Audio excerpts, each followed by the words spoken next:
Sreekrishna college for health care and media studies VWalk medical app nursing diploma paramedical കോഴ്സുകളിലേക്ക് admission ആരംഭിച്ചിരിക്കുന്നു. മികച്ച ആശുപത്രികളിലും ഫാർമസികളിലും പരിശീലനം. ദാരിദ്ര്യരേഖയ്ക്ക് താഴെയുള്ളവർക്ക് പ്രത്യേകാനുകൂല്യങ്ങൾ. കൂടാതെ ഓൺലൈൻ ക്ലാസുകളും ഇവിടെ ലഭ്യമാണ്. 9800 വനിതകൾക്ക് ജോലി നേടിക്കൊടുത്ത വടക്കാഞ്ചേരിയിലെ 28 വർഷത്തെ പാരമ്പര്യമുള്ള അംഗീകൃത സ്ഥാപനം. +2 തോറ്റവർക്കും ജയിച്ചവർക്കും പ്രവേശനം. Sreekrishna college for health care and media studies, Ottupara bypass junction, Arabian മെഡിക്കൽസിന് സമീപം, അറേബ്യൻ ടയേഴ്സിന് മുകളിൽ.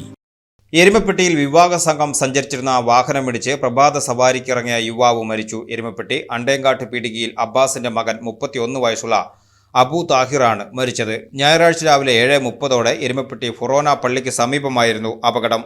രാവിലെ റോഡരികിലൂടെ നടക്കുകയായിരുന്ന അബു താഹിറിനെ പുറകിലൂടെ അമിത വേഗത്തിൽ വന്ന ഇന്നോവ കാർ ഇടിച്ചു തെറിപ്പിക്കുകയായിരുന്നു. അപകടത്തിൽ തലയ്ക്ക് ഗുരുതരമായി പരിക്കേറ്റ ഇദ്ദേഹത്തെ എരുമപ്പെട്ടി ആക്സ് പ്രവർത്തകർ ഉടൻ തന്നെ മെഡിക്കൽ കോളേജ് ആശുപത്രിയിൽ എത്തിച്ചുവെങ്കിലും ജീവൻ രക്ഷിക്കാനായില്ല. കാർ ഡ്രൈവറുടെ അശ്രദ്ധയും അമിത വേഗവുമാണ് അപകടത്തിന് കാരണമായതെന്നാണ് ദൃക്സാക്ഷികൾ പറയുന്നത്. കുന്നംകുളം ദയ റോയൽ ആശുപത്രിയിലെ PRO ആയി ജോലി ചെയ്തു വരികയായിരുന്നു അബു താഹിർ. എരുമപ്പെട്ടി പോലീസ് സ്ഥലത്തെത്തി തുടർ നടപടികൾ സ്വീകരിച്ചു.